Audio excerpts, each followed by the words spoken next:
Hi, everybody. We're just waiting for more people to join, so we're just letting people in from the lobby here now. So you, just to reiterate, you've joined SVL Homeworking Series Event 4, the Why, What, and How coaching approach. We're just going to wait for quite a few people to join us. If you're waiting for people, while we're waiting for people to join, if you've just joined us, if I can just suggest, if you put yourself on mute, please, and just turn your camera off for the time being. We'll be inviting you back on camera and asking you to speak later on. But we're just waiting for everybody to join. It'll just take a few minutes. Thanks. Everyone's flying in. Oh yeah, I'm trying to look for names as people fly in. Yeah, I spotted a few there. So hi Lee from RS Components. Hi Lorna from VGL. Great to see you. Yep.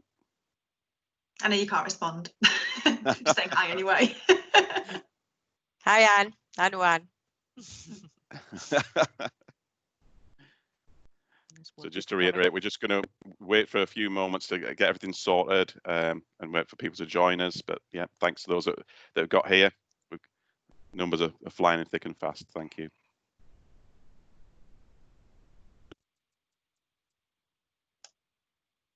Unknown participant is now joining. That's someone just joining by phone only, I think, when you get that message. Yeah. It always sounds so intriguing. Like, who is it? I know. Joining secretly. What you get occasionally is someone that's maybe using their telephone for the audio, but they're actually using their video on their laptop. Yeah. Right. It's occasionally a double participant. Occasionally, said the invisible voice from the background. So I just noticed as well, Anne. So Anne McCreath, you've got your hand raised. So I don't know if that's because you want us for something, or maybe you can use the chat. But I think you are sharing your screen, but it's a black screen. So I don't know if you want to unshare your camera. But yeah, if people just continue to join, we're just going to wait maybe a minute more before we start. But yeah, as you join, if I can just remind you, yeah, if you can keep your camera off for the time being and your mic's muted, there will be a section later on where we would absolutely love you to come back on camera, and we'll come back on microphone. Brilliant, thanks, Anne. Yeah, come back on and post questions, and we'll make it as interactive as possible. So just counting the numbers there. Yeah, we've got the numbers are looking really, really healthy. So thanks for everyone making the time so far. Brilliant. Just looking down names at the side. There's so many people that I recognise, so I can't shout you all out because I might leave somebody off. So yeah, it's one of them. Between the three of us, I can imagine the four of us, I can imagine we know you all. So warm welcome to you. So maybe give it. Do you want us to start, Paul? I think it's about time to start, guys, please. Brilliant. So just before I start today, for those, just so everyone's aware, we are recording today's session, so hopefully you're okay with that. The reason why we record it is so that anyone who can't make it, we will send out the recording afterwards. And all of you that have registered, including those that are attending today, that recording will go out, and along with details of our next sessions. So let me start. A huge warm welcome to everybody. Thanks for making the time this morning. Appreciate there's so many webinars on offer at the moment, but I'll come on to that in a little bit. This is the fourth in SVL's homeworking series. I'll just share my screen and start the presentation off as I'm talking here. So hopefully you can see that on screen there now. It's saying SVL homeworking series. So yeah, this is the fourth one. The first one we did on well-being, and we've done some around secure pay products. And last week I was a panel member, which Anne, my colleague, hosted around planning for the new norm. So this time round, we're going to take a little different track, and we're going into the why, what, and how of a coaching approach. I'm sharing the wrong screen. The wonders of modern technology. And could you just confirm I'm sharing the right screen again there, please? We've got your title slide up again, Richard. Yep. Brilliant. That's great. Apologies, small hitch. So that probably brings me on quite nicely to the reason why we use Teams. So So for those that have been in the last three episodes that we've had in this home working series, we chose Teams because we want this to be really, really interactive. Yes, we could have chosen a webinar, but at the end of this, we want you to put your camera back on, and we want you to use chat functionality throughout, and we want you to get involved and make this as interactive as possible. So this home working series is on the back of two successful events that we ran last year. So many of you might have been party to that, and those that weren't, you might have colleagues or no friends or people from in the industry that came along. They were around employee engagement, and myself and Anne, who you can see on screen, sort of shared them, and we had guest speakers in, and they went really, really well, and the feedback was great. And we were all guns blazing to start doing another one in May this year, and then the C word hit. So I'm not going to mention any more of that. That's where it'll end. And I don't mean the coaching word, which we're going to come on and talk about, by the way, when I say the C word. So yeah, we were going to widen that event in May to do different tracks. So this was always part of the plan, because it sits in quite nicely with who we are. So I'll just go on to the next slide and start. So it's a very short agenda today, and it's intended to be short for a reason, because it's action packed once we get into the middle section of there. So I'm going to do a little bit of context setting about why we're doing this session today and why we've asked Nicola along, and she's kind of accepted. Then Nicola's going to do about a 20-minute session on the why, what, and how of a coaching approach. And I'm delighted that she's agreed to come along today. She's not only an ex-colleague of mine, but a real friend. And I've been on the receiving end of some of the coaching that Nicola's done, and it's absolutely phenomenal. So I know she's going to share some great stuff, and I know that many of you on today's session already know Nicola, but those that don't, I think there's a treat in store for you. Somebody I absolutely respect in the industry. Somebody then who I equally respect just as much is my colleague Anne, who those who know us building this workforce management practice that we've been doing over the last year or so. We worked really hard at. She's going to do today's Kahoot quiz, which hopefully you'll all join in it, and I'll talk through how you get involved in that. And then we're going to leave quite a lot of time at the end purposely for this Q&A session. And any questions that we don't get to, we're going to follow up with anyway. So I'll come on to that bit. So a bit of housekeeping for you. So I've been reminding people as they come in, so thanks very much everyone for taking note of that. We do ask that people keep sort of the camera and microphone off for the main part of the meeting until we come to the Q&A part at the end. And a massive important part of these, what we found in the first three of the series, have been the chat functionality. So you can see on your screen there's a little red ring about where you find the chat if you're new to Teams. And if I can encourage you all throughout to put some comments in the chat. I know Nicola's going to be using it. And then while we're running the Kahoot quiz later on, Nicola will be going through that chat and bringing some stuff back into the session to talk about at the Q&A part. So as I've said, this is the why, what, and how of a coaching approach. It's the fourth one in the series. Part of this as well is because it's part of an ongoing series for us. We've got a networking group that we launched last year on LinkedIn, which is an EEMWFM networking group, but we are going to expand upon that. So the slides will go out afterwards with the recording. So I'd encourage as many of you as possible to carry on today's conversation and join that group and become part of a wider community that we can carry on helping and posing questions to each other. So about the quiz, so we use an application called Kahoot for our quiz. We use it because we think it's quite exciting and interactive, and Anne will be running with that. One thing I would say is it only works really well if you've got a second device. So if you've got a phone, preferably with Android or Apple on it, you go to the Google Play Store or the App Store, you'll easily find Kahoot within there. If you can download it now or throughout the next few slides, what you'll find is where the little red circle is around enter pin at the bottom, you don't need to enter a lot of detail in. What we'll have is Anne will give you a pin when we enter the game, and you'll be able to get straight on and interact with the quiz. But if you've got any questions about Kahoot throughout, pop them in the chat, and Paul, our marketing manager, will be able to help you, who's monitoring the chat functionality throughout. So on to a little bit about us. So who are SVL to start with? So SVL have been around for a long time, since the 1960s, in fact, and are the UK and Ireland's oldest, longest standing call recording company. Sorry, who's that? It's just joined. I don't know if you want to put your camera off and put yourself on mute, and we'll ask you back on again later on. Brilliant, thank you.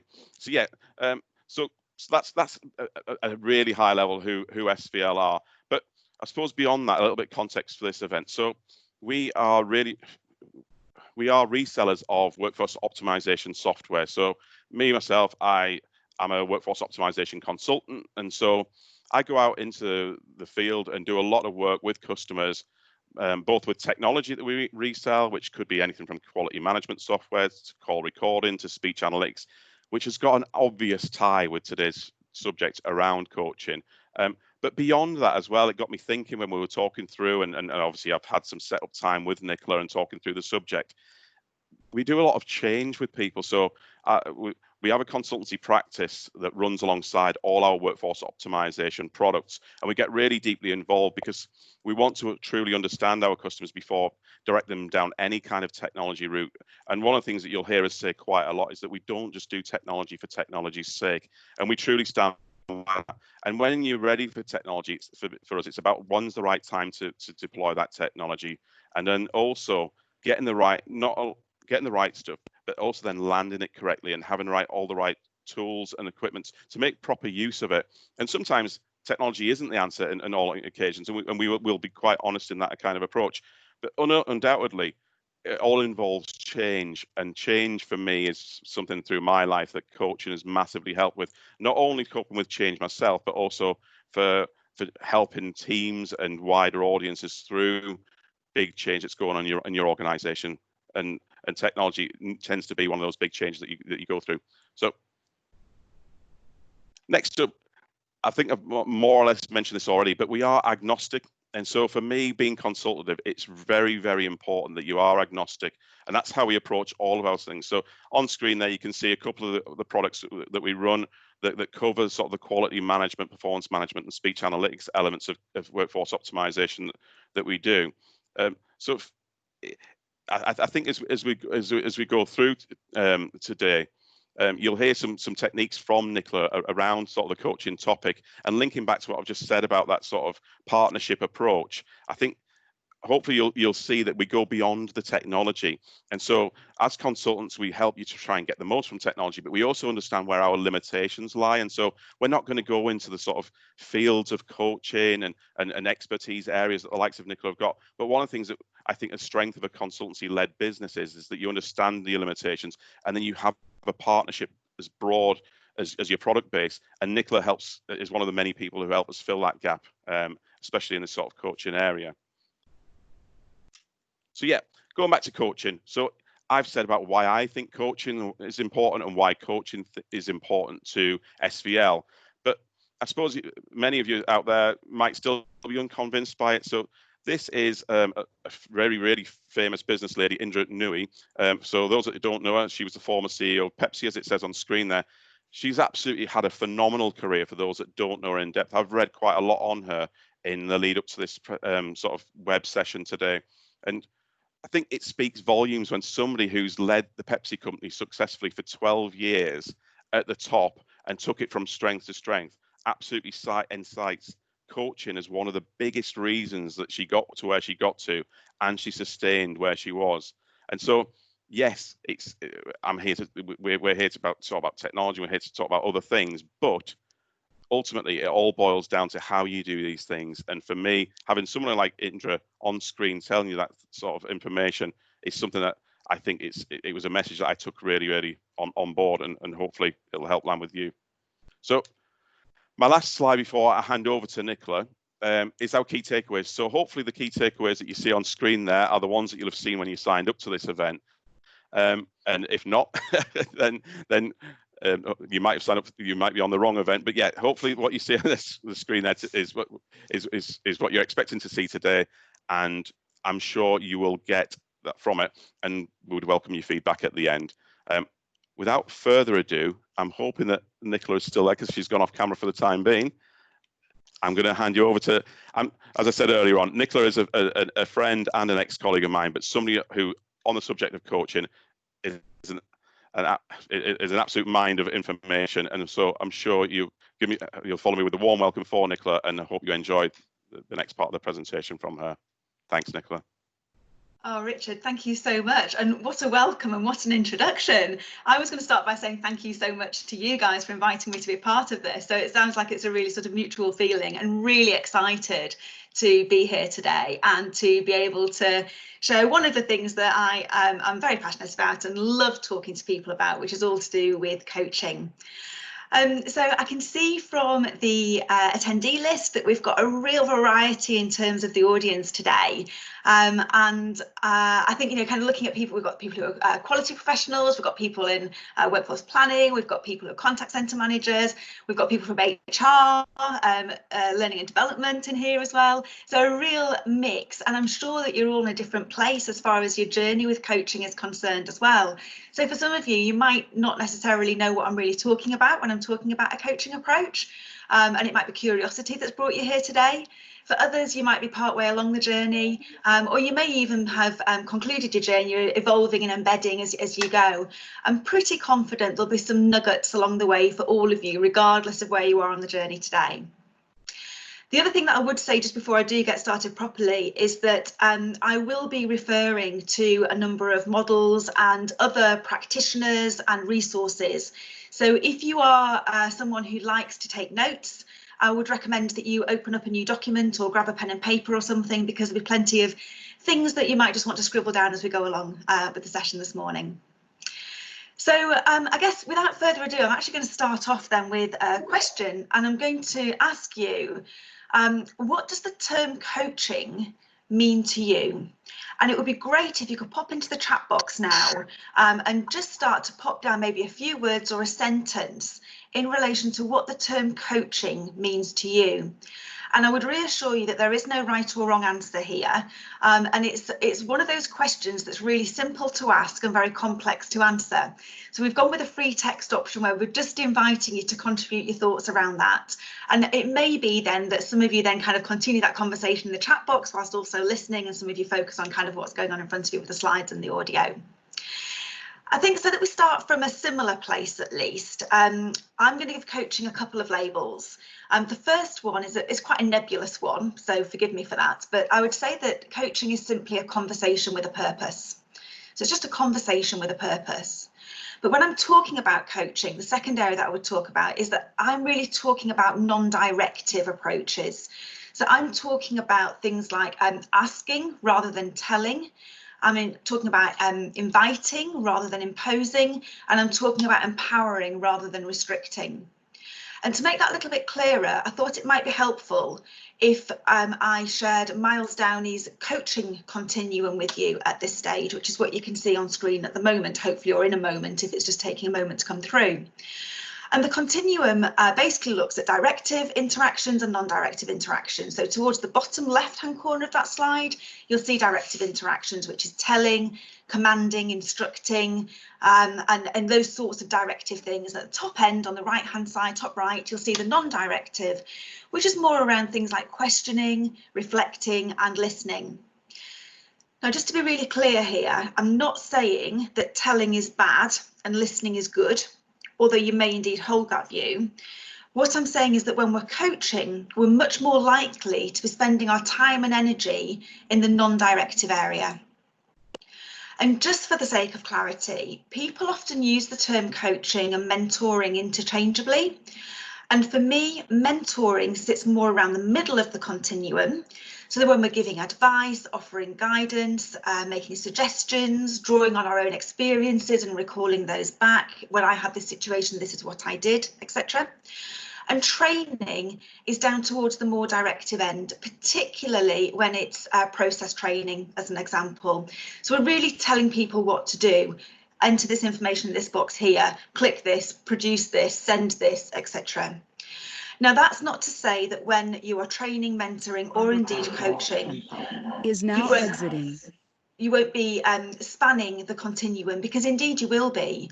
It's just that the majority of your time will be spent in those particular zones, if you will.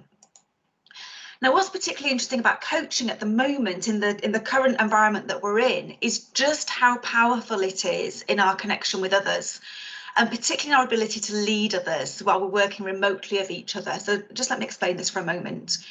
What I'm finding and hearing a lot from team leaders at the moment is that they're finding it quite difficult, more difficult than before, to pick up on how their people are doing. So they can't see that someone isn't looking themselves today. They can't see that someone's got a spring in the step when they're walking into the office or is a bit downtrodden when they're arriving. They can't hear the conversations between colleagues. They can't hear the interactions with customers quite so well. And they can't sense that people might just want some kind of intervention, a coffee or a chat or something. But what they can do is talk to their people, and having effective and powerful conversations where you really get into the heart of what's going on and understanding each other is a great way for people to feel heard and to feel supported at this time. And another way that coaching style conversations are really powerful right now is in relation to motivation and well-being. So we've seen a phase, I've certainly seen a phase of people I've been talking to, where the well-being of colleagues has been the #1 priority, and rightly so. And this has often taken the form of physical support. So have they got the equipment that they need in order to be able to work from home, or indeed work from the office but in a different manner? And the emotional support, so how they're coping with their specific circumstances during lockdown. But a key part of well-being at work is about doing work that fulfills us and that we enjoy and that challenges us. And when we do the work that we really enjoy, that we're really good at, that fulfills us, that makes us feel like we are contributing, that we're adding value and that we're making a difference, we're going to feel really good about things, because that's what powers us, that's what drives us, our internal barometer, if you will. But there's a bit of a disconnect, I think, at the moment, where people are sometimes losing sight of all the really great things that they're doing. And using the power of a coaching conversation to draw that out can be really powerful for both parties, but most of all the coachee who's on the receiving end of that, when they recognise just what a great job they're still doing in these circumstances. Now, if you're interested in exploring that idea more, I would recommend the work of Jay Shetty. And in particular his work around the quadrant of potential, and also the work of Marcus Buckingham and the work that he's done around strengths. And what I will say is that just at the end of this, I'll pop these names in the chat box, so scribble them down by all means, but I'll also pop some names and references in there as well. So whether you're adopting a coaching approach because you want to improve the engagement and well-being of your people, that's a very good reason to do it. Whether it's because you want to improve the performance of your contact centre or your operational area, or because you're implementing changes or new technology, another good reason to do it, and you want to use coaching as a way to help embed those changes, whatever your reason, whatever it is the force that's driving having a coaching culture in place, be super clear on the why. And in fact, to quote Simon Sinek, start with why. Having a compelling reason to do something, I've found when I've been working with my clients in this space, is absolutely crucial. And it has to be something that's translated across the organisation. So you might have come across the theme of a golden thread before. So the idea that it sort of runs top to bottom and bottom to top again, back up again. You know, so it runs through from your vision, your values, your purpose, your strategy, your objectives, your operational performance, all those sorts of things.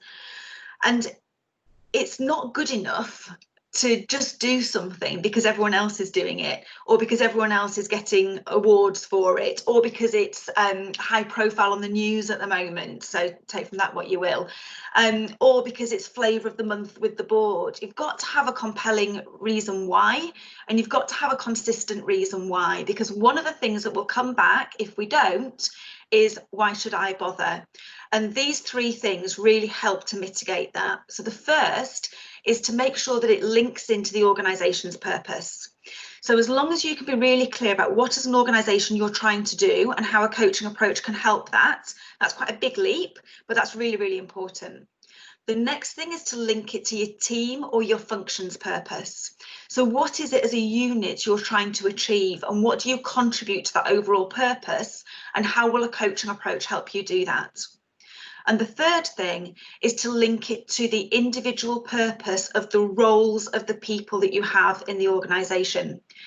Because when you can kind of have on your name badge, my reason for being here, my raison d'etre, is actually I'm here to serve the people of a community, or I'm here to provide amazing support for these customers in these circumstances.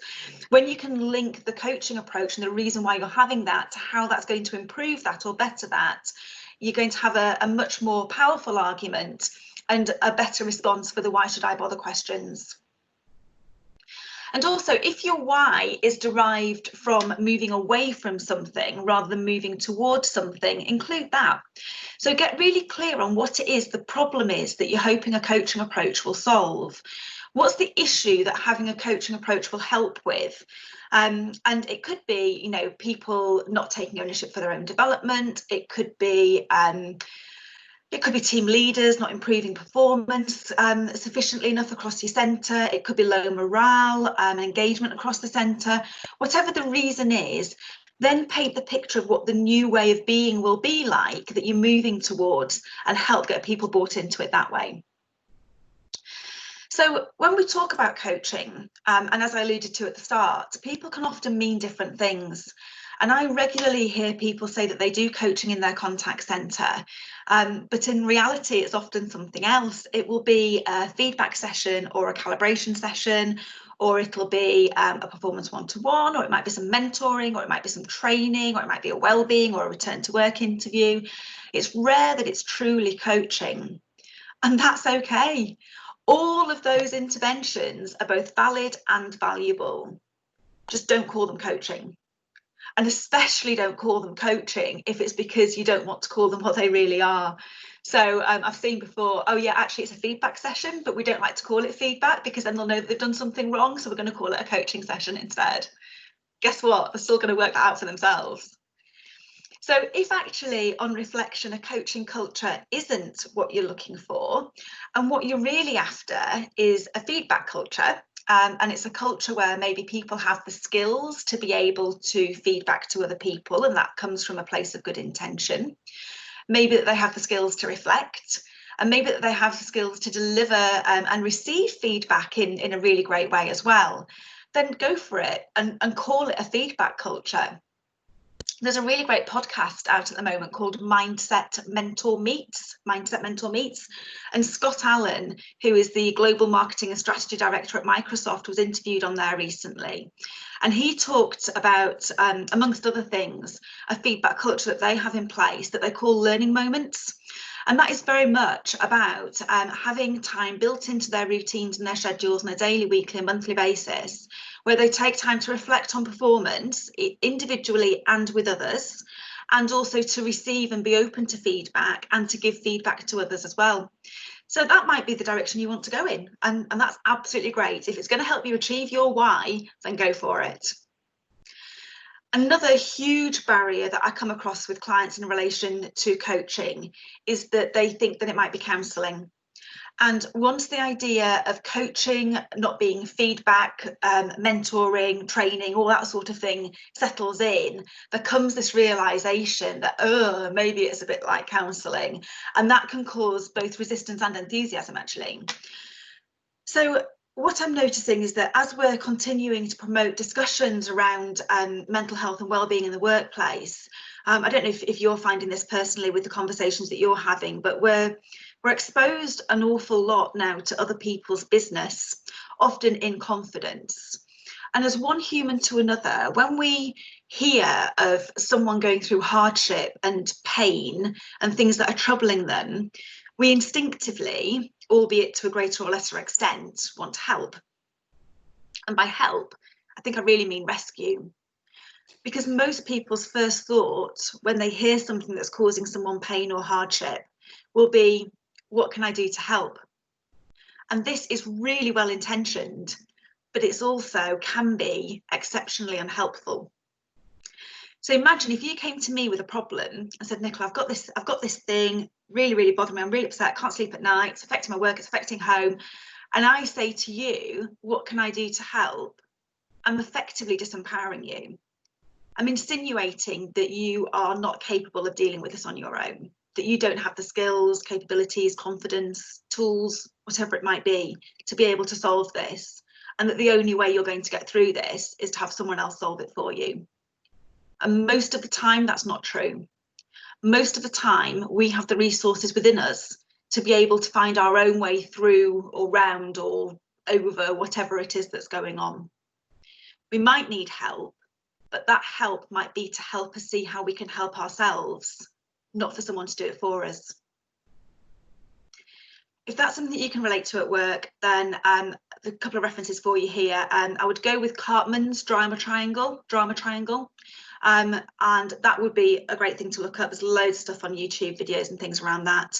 And also Portia Nelson's poem, Autobiography in 5 Chapters. It's quite short. It's only 5 chapters. The last one's only 1 line. But that's also a good reference to have a look at as well. Then the opposite side of all this can also be evidenced in so much as people feel really resistant to coaching if they think it is going to be like counselling, because they think it might be kind of going deep and personal. Many people would feel quite uncomfortable with that for a whole variety of reasons. So being really clear about the benefits of coaching can really, really help with this. So coaching done well does loads of things, but the 3 that I want to focus on just now are empower, enable, and engage.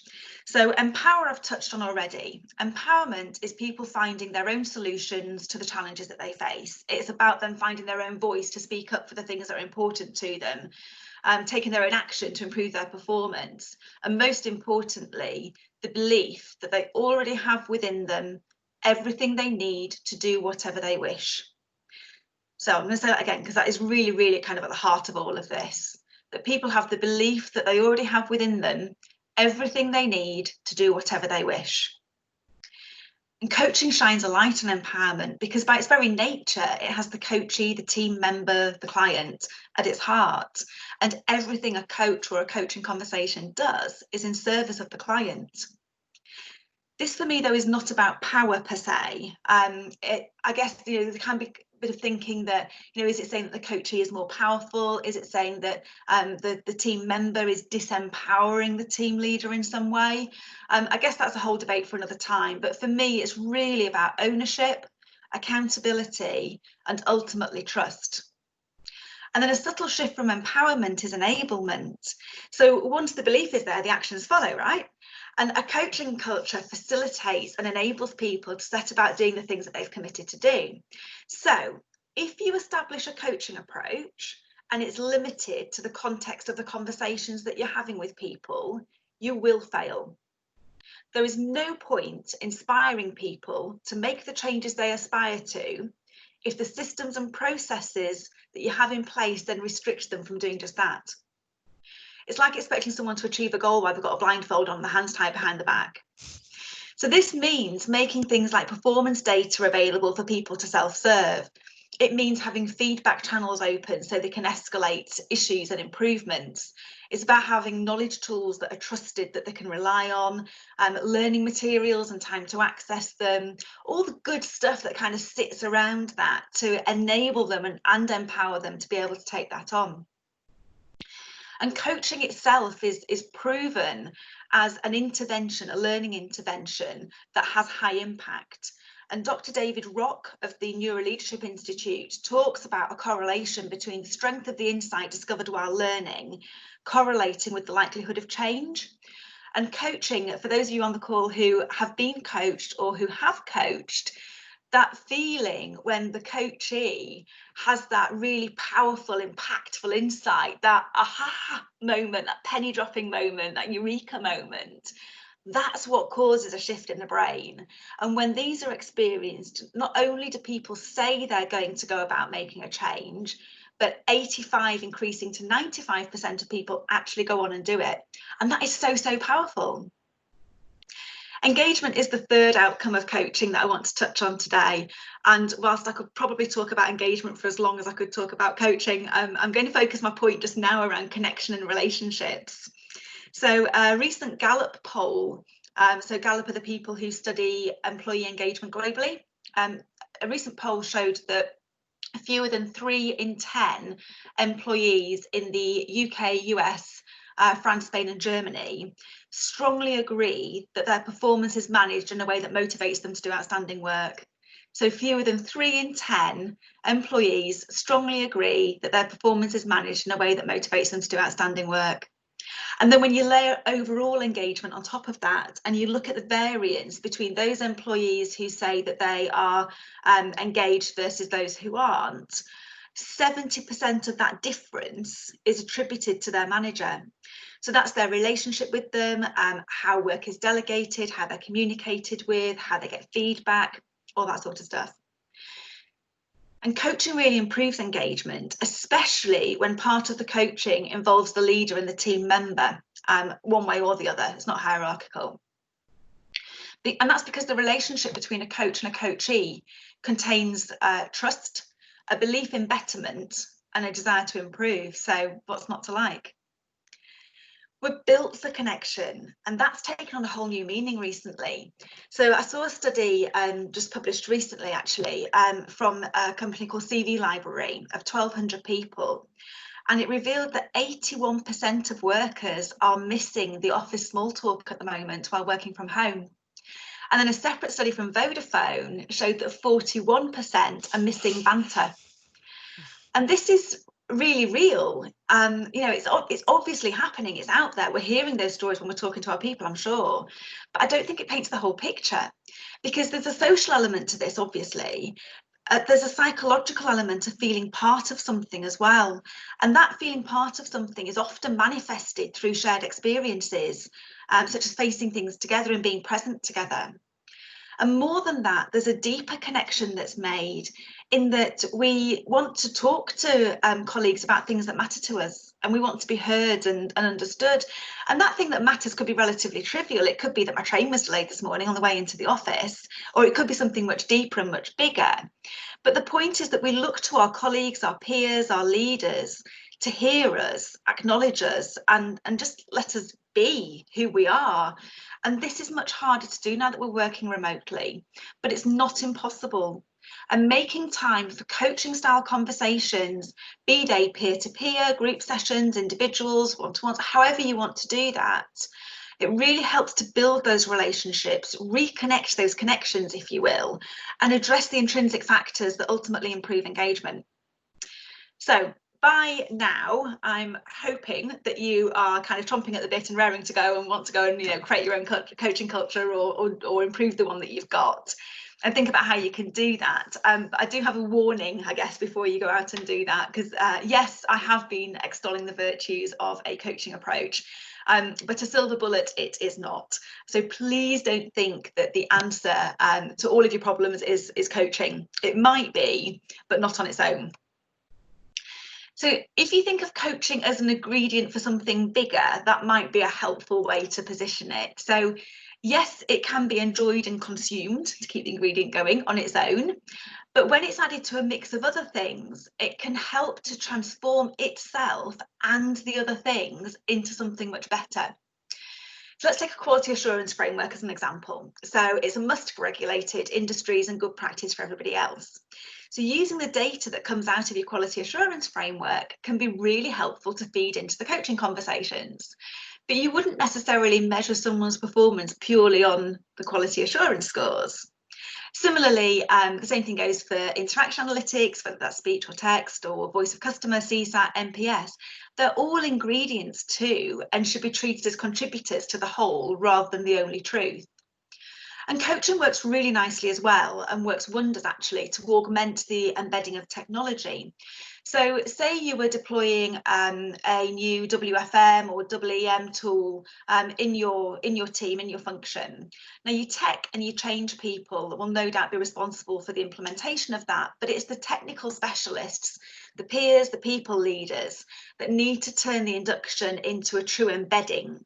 And using a coaching approach where people notice why they are resisting the change, because they will. If anyone has actually implemented technology and there's been no resistance, I'd love to hear that story. But notice why they're resisting the change, what's in their control, what's outside of their control, how they can work with the tech to improve their own working experience, their role purpose, back to that point again. Really, really helpful approaches to get people on board, adopt the new tech, and most importantly, get the most out of it. Equally, if you're introducing a coaching approach I guess I would say don't do it in place of the other things that you've already got in place. You'll have some other things like wellbeing interviews, return to work, performance management.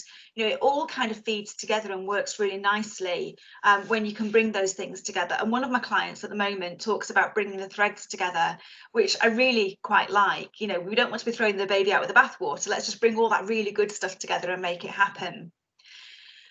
And in the model that I'm showing on the screen now, it's all kind of interconnected. Absolutely, you might think about introducing specific coaching sessions where, you know, be they one-to-one group, peer-to-peer, leader to team member, whatever they are. You might want to introduce those, and I would absolutely advocate this. The power of coaching conversations is just amazing when they work out really, really well.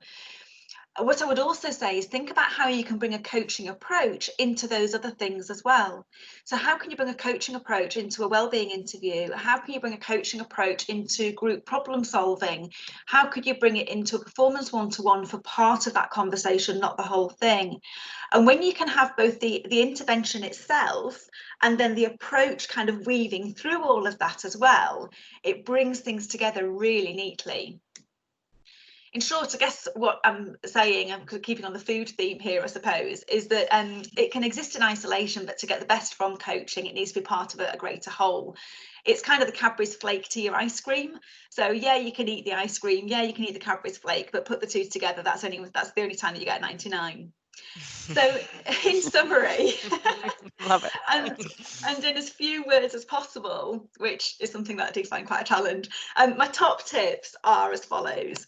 Know your purpose, speak the same language, and join the pieces together. Now, I did promise some freebies to help you along your way. So if you visit my website, the link's on screen at the moment, www.bluestakechild.co.uk, there's a free stuff section on there. I don't need your name, I don't need your email. It's genuinely free stuff just to download and help yourself too.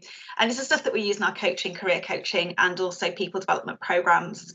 There's also some blogs on there as well, and I'm fairly active on LinkedIn, so it would be great to kind of connect and continue the conversation from today. But most of all, I'm just always interested in discussions around all things people, so really happy for people to reach out and make contact. I think we're going to be going on to a quiz just now, so I'm going to hand over to Anne in just a moment for that. I'm going to pop into the chat box and see what's been going on over there, and then I'm going to be popping back on towards the end of the session to answer a few questions. That's great. Thank you very much, Nicola. I'm sure. People could probably see me smiling and laughing as you were saying different things, and I've been really, really, really lucky to work with you and on the receiving side of the coaching that you've given, and it's been phenomenal. Some of the sessions.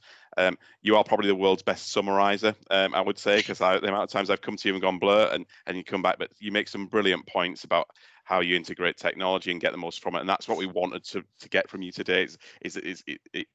There's more to it than just that, but yeah, I'm going to hand over quickly to a colleague, Anne, who's going to go through a fun Kahoot quiz. So if you didn't hear earlier on, if you can download the app, it's on the Google Play Store or the Apple App Store.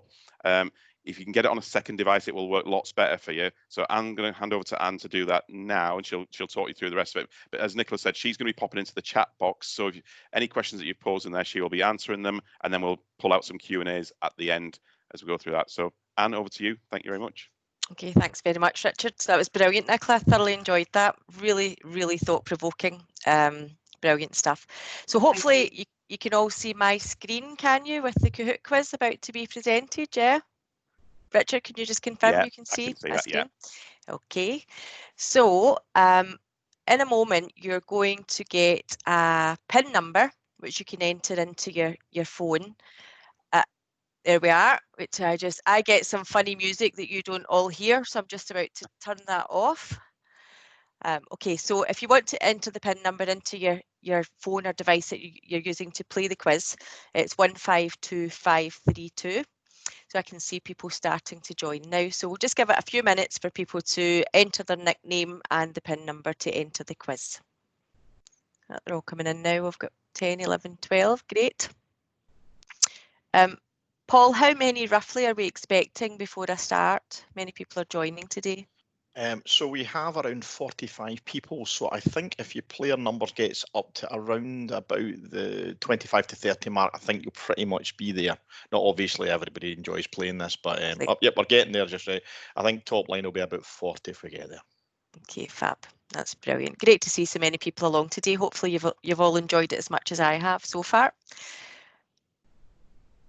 Okay, so we're at 26. Just give it another wee minute and then I'll start. Yeah, I think we're good to go. Looks like everybody's in now. Okay, so when the questions come up, there's a mixture of sort of multiple choice and true and false questions. So just select the answer on whatever device you're using to play the game. So without further ado, are you ready? There's 10 questions on the why, what and how of coaching. So the first question is, coaching takes place, and you've got 4 answers here, in one-to-one scheduled sessions, in an unscheduled catch-up, in a group setting, or all of the above. So if you just want to make your selection. Now, there's kind of 2 parts to this. There's getting the answer correct to get points, but also sort of fastest finger first. So the faster you answer, the more points you get. But I think everybody got that one correct. So well done, everybody. So let's see who answered the quickest. So we've got Anne H. That's not me, by the way. It's someone else. Followed by Rap, Mark, Lee, and Linda. So that's the leaderboard so far. Well done. So next questions are true or false. Coaching is about listening to someone, thinking of a time you've faced something similar and telling them what to do. Is that true or false? Remember, fastest finger first gets more points. Okay, so we've got 24, 25 answers just about there, 26 answers. Let's see what that's done to the scores. Okay, so 25 people out of 26 got that correct. 1 person got it wrong. We won't out you the person that got it wrong. Okay, so what's that done to the leaderboard? We've still got Annie H in the lead, my namesake. Rap, Pedro, Mark, and then Linda. So the next question is another true or false. Coaching must be hierarchical. A manager should coach a team leader should coach an agent, etc. Is that true or false?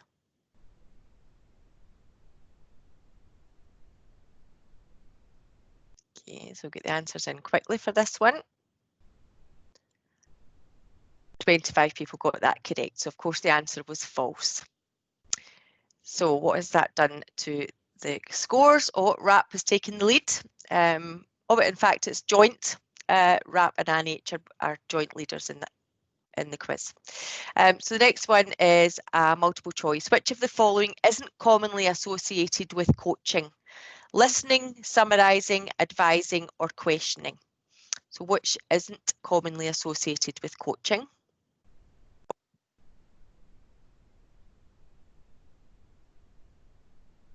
Okay, so I've got 23, 24 answers. Okay, so 16 people got that correct. The correct answer was advising. So let's see what that did to the scores. Oh, Anne H is back up in the lead again, followed by Pedro, Andy, RN and Linda. Next question is a true or false. Analytics and automated performance reporting pushed to the agent is an effective replacement for coaching. Is that true or false?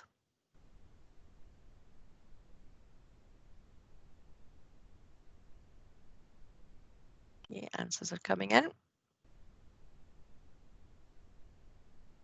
22 answers so far. 3, 2, 1. Okay, so 22, so a couple of people must have dropped out. So 22 people got that correct. Of course, the answer was false. So it hasn't changed the leaderboard at all. Next question is another true or false. You have to know the topic that you're coaching before you attempt to coach someone. Is that true or is it false?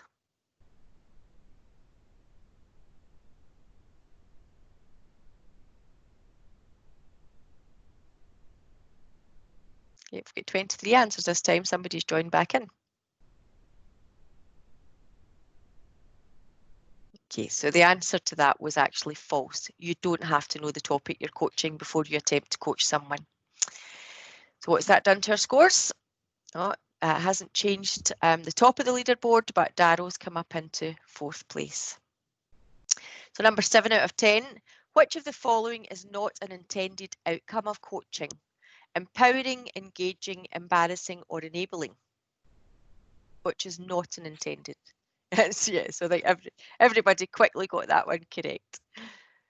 So that hasn't. Oh, it has. Pedro's got into the lead. Well done, Pedro. Number 8 out of 10 is a puzzle question. So order these activities from directive to non-directive. So you have to like drag the answers up into the little boxes in the order that you think they go from directive to non-directive.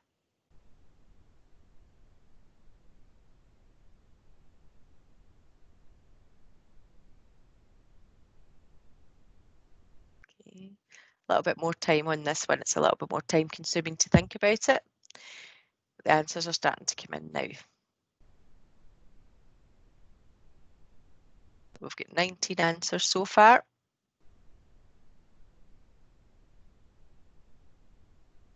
So you just literally drag them up into the boxes in the order that you think they should go from directive to non-directive.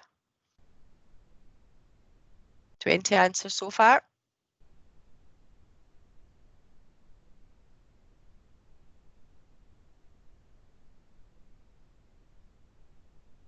Okay, just out of time now.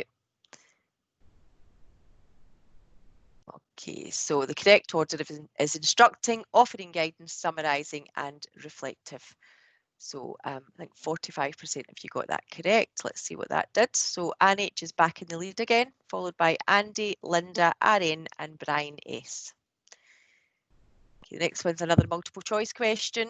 There can be more than one correct answer here. Which of the following solutions can feed into a coaching conversation? Quality management, interaction analytics, gamification, or customer evaluation scoring? So which of these can feed into a coaching conversation? Let's say there might be more than one correct answer. Okay, so they're actually all correct answers. All of these types of technologies can feed into an effective coaching conversation. So let's see what that did to the lead. Oh, RN went right into the lead. Must have been fastest finger first there. Next question is the last question, 10 out of 10. Again, there can be more than one answer. Employees who receive what from their manager daily are 3 times more likely to be engaged. Cakes, praise, feedback, or time off. Choose your answer. Okay, 6, 5, 4 seconds to go. 2, 1. Okay, so the correct answer is feedback. So let's see what that did to the final scoring, and let's see our podium. Mark is in 3rd place.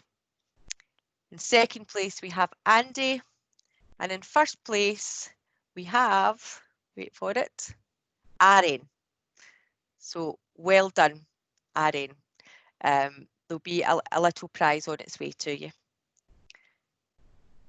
Okay, so back to you, Richard.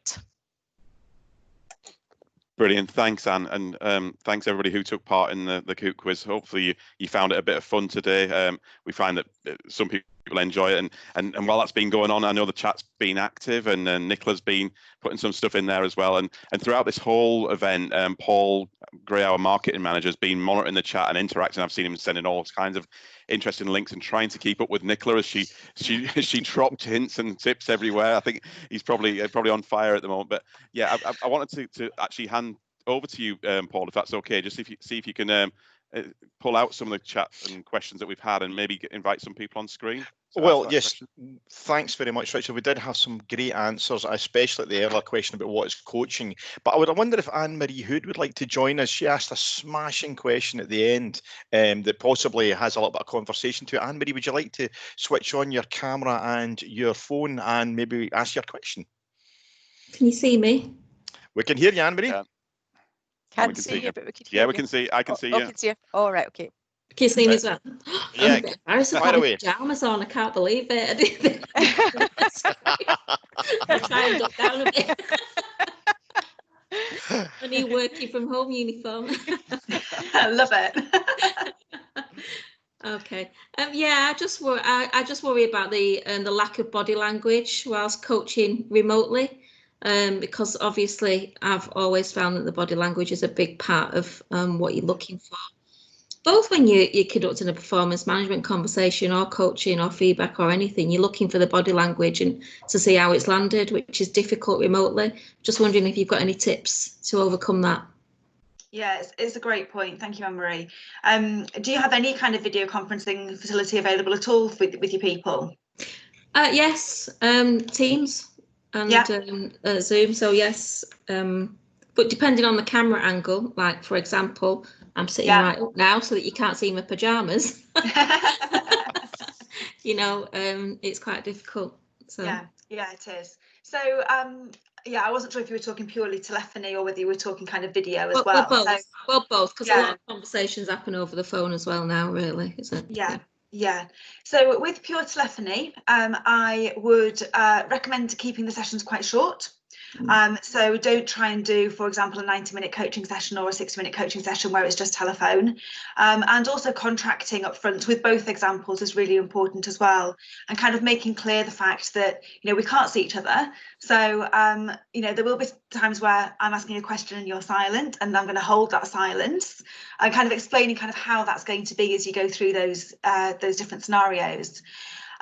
You could also, with telephone coaching in particular, is something I try to avoid, to be honest, for the very point that you're making, that I like to be able to see the other person. But doing some kind of activity, so you introduce a self-coaching activity that they could do. You have the conversation around the activity. They then go off and do that activity. So it might be a circle of control, or it might be an action plan, or it might be a wheel of life, or whatever you kind of, you know, getting them to work through, and then come back and discuss their findings. So it doesn't need to be purely a conversational coaching interaction. There's other things that you could build into that. With video, slightly different. So some of the things are the same there, absolutely. I do a lot of my coaching remotely and through video work. And again, think about the length of the session. Think about kind of setting the session at the start as well. So sometimes I will do a breathing exercise with somebody just to get them in the moment and kind of get them thinking and focused about what it is that they're going to be talking about. And you can still read an awful lot from someone's body language, particularly when you know them already in advance. It's more difficult when you don't, but you can still read things from their tone and intonation, but also kind of, you know, how they're positioning themselves. The great one, of course, is with the camera lens. So you'll find that the person probably doesn't look into the camera lens very often. They'll be looking either at themselves or at something else, but eyes off up to the left and eyes off up to the right. You'll be able to, I use that quite a lot, to be able to pick up when people are recalling information. So off to the left, they're recalling memories, and off to the right, kind of, you know, thinking, what can I make up here to answer this question? So there can be some interesting things around that, but it's not easy, but it's not impossible. Cool. Thanks, Anne. I wonder if we can have one final question. I appreciate time is very, very pressing on us now, but it's Andy Smith. You asked a good question, Andy. I don't know if you want to come on camera and very briefly we'll see if Nicola can answer your question. Hello, can you see us? Can you hear us? Yeah, we can indeed, Andy. Nicola, great session, by the way. Thank you. Fantastic insight and some really, really good things to really think about. So thank you for that. I work as part of BGL Group and L&D. You've answered quite a bit of the first part of the question, which is actually what your views and opinions are around what coaching remotely actually looks like. The second part to that question is, how do we, from an organisation who is contact centre based, moving now to a remote location, how do we continue that trust relationship that leaders have with their people or colleagues whilst working in that remote location? So the trust particularly. Yeah. I mean, how do you continue that trust relationship? Yeah. I think it comes back to this idea of connection that I was talking about in the session. So people want to feel heard and understood, and they want to feel that there are other people out there that they can represent those feelings to, and there's a connection between those people. Yeah. And that can manifest in so many different ways. So that can manifest in group chats, it can manifest in virtual social events, and it can manifest itself in one-to-ones. What I don't see very often is peer-to-peer coaching and buddying support, particularly in this kind of environment. So when people still have that kind of safe place to go and have a chat and have a conversation, and they don't always need to go to their manager straight away, as well we know, they can have that support network in lots of other places. And I think the trust element has got to, again, kind of linking back into contracting around conversations. So being really clear around how far information will go, when people can be contacted, when they can be interrupted. Sadly, I've seen situations where people have got personal mobiles, they're being disturbed at 11 o'clock at night, all that sort of thing. So just getting really clear that, yes, I'm here for you, but there are boundaries to that. And I think the contracting really helps with boundaries, and boundaries actually really help with trust overall. So one thing really quickly about boundaries, quick story for you. A primary school in America had boundaries around its perimeter and told the children you can't go beyond the boundaries. And they didn't, clearly, because there's a boundary there, but they went right up to those boundaries because they could see the physical boundary, and then they didn't go over them. When they took the boundaries away as part of an experiment and told the children you can't go beyond the boundary, they stayed several meters in from the boundary because psychologically they didn't want to get close to that edge. So having boundaries is really, really interesting because some people will be right in, some people will be right over. So being really clear about that contracting and those boundaries that you set with people really help with that trust relationship. That was really quick. I'm sorry, I was conscious of time, but I hope that helped. It did. Thank you very much. Brilliant. Thank you. Thanks very much, Nicola, and thanks, Andy. I'm afraid we are running out of time quickly, so I'm going to have to draw the Q&A to an end there, but we will answer all questions and get back to you and go back through the chat. But I just wanted to invite Paul to quickly tell us about what's happening next week. So if you can tell us a bit about that, please, Paul. Yes, thanks very much. We are moving to a slightly different subject from this week. We're moving to the subject of automation, and our event is going to be about accelerating a smarter future using automation in the contact center industry. It may not be for most of the audience that's here today, but I'm quite sure you know someone in your organization that would like to hear about how once we have recovered, as we're in recovery from COVID-19, how automation can be a catalyst from growth and digital transformation in the contact center industry. Our guests next week will be Rowan Newton and Stephen Perns from SVL and Mr. Ross McAllister from Agile Business Process. So that'll be 11 o'clock this time next week. Thanks very much. Thanks, Paul. And that just leaves me to say thank you very much for everyone who's joined. Thanks to Andy and Anne who braved the camera and came on and asked the question. And very warm thanks again to a friend, Nicola. That was a brilliant session. Unknown Absolutely loved participant it. is And now thanks, Anne, for exiting. doing the Kahoot. Thanks. Stay safe and stay well, everyone, and take care. Goodbye. Thank you. Thanks so Thanks, much. everyone. Thank you. Thanks, Nicola. Bye.